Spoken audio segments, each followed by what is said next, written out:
Hi, welcome to Fitness Friday.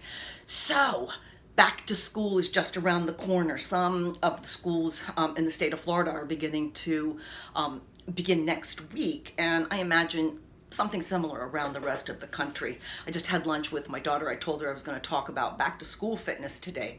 And she said, "Oh, Mom, that's great because there's just so many things to think about when you're getting the kids going back to school." She goes, "I'm looking at my daughter's middle school schedule. It doesn't say when she's going to eat lunch." Having been a former principal and an assistant principal in a middle school for 22 years, I said, "Give me the schedule, let me take a look at it." I said, "Okay, probably, between here and here, this is when she's gonna have lunch." I said, "But she's gonna eat, right? She's gonna eat." But there's 1,000 kids to feed or more in a school these days.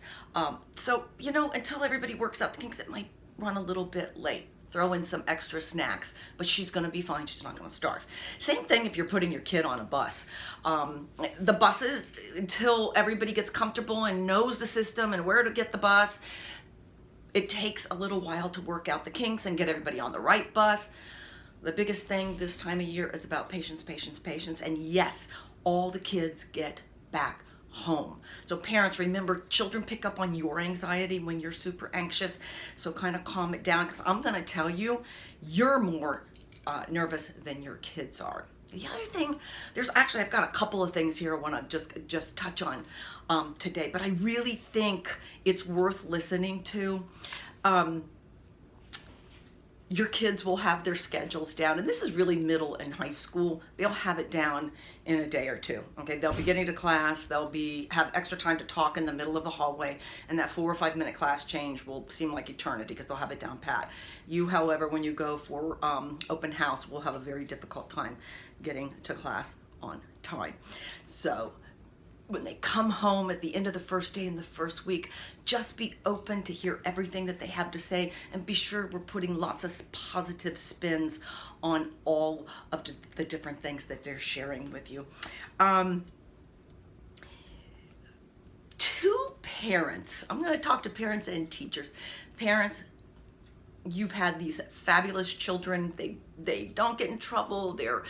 Or maybe they got a little bit of trouble. Good kids, basically good grades. They get to middle school and something happens.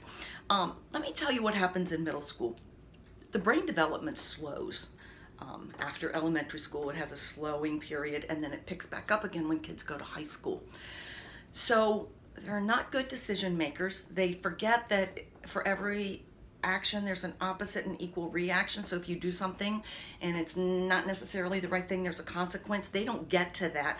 That's why boys have high insurance until the age of 25, because that's when the brain development is complete. So that perfect little child of yours that never did anything wrong and never got anything below an A or a B might make some bad decisions. Here's what I'm going to say. It's not the end of the world. Use everything as a teaching moment, but also support your teachers and support your administrators. And don't be the parent that goes in and goes, "Oh, not my child," because sometimes they turn into little gremlins in school and little gremlins on school buses. Okay, that's a 30-year educator from the classroom and an administration talking to you. It doesn't mean they're bad kids. It means they made bad choices. Teachers, what I'm going to say to you is what I'm going to say that I said for 22 years to my teachers. Please treat the children like they are your children, or a niece or a nephew that you adore, or a neighbor child that you care so much for. There's lots of emotions, there's lots of family dynamics. Take it all into consideration and be kind and loving, just like you would want for someone that you truly love and care for. And I will also say this, and it may not sound kind, but oh well. If you don't like kids, get out of the profession. You don't belong around them. Think about that. So yeah, support, and parents, those of you that have kids going into middle and high school, sometimes there's a perception that after, elementary, you can kind of step back because now they're older and they can do everything on their own.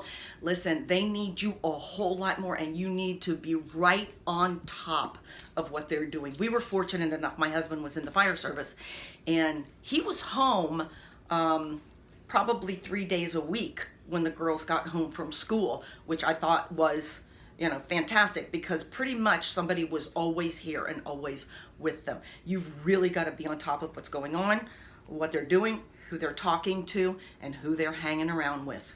If you've done your homework, things are gonna, 99%, things are gonna work out great. But you gotta be there more than you ever were really in elementary school. I know that's shocking. And then finally, I know you hear it all the time ad nauseum, but I can't say it enough. The social media is just, as an administrator, I can't tell you how much social media nonsense that happened outside of school trickled back into school, and I had to deal with things that had nothing to do with what was going on with school. What happens is the social media is there, and what we dealt with as kids and got to leave at school, at the end of the day, the stuff goes on 24/7. Monitor your kids' social media. Monitor who they're talking to, who they're texting, what they're doing on those phones, and save yourself and your children a lot of angst, and save your school and your administrators a lot of angst, so they can worry about the things that you want them to worry about, and that's educating your children and keeping your children safe. And finally, on that note, I know it's been a difficult week, and it's tough to be getting ready to send your kids back where you really feel like you have no control. Be sure you remind your kids that every time the safety drills are going on, yes, they are practice, but practice makes perfect. And although you never want to have to actually be in a situation where it's the real deal, you want to always be prepared. The people that are there to take care of your kids are fantastic people. They have many, many years altogether of experience, and they want your child to be successful. I hope everyone has a smooth and safe opening to the school year and lots of success. I'll see you soon. Bye.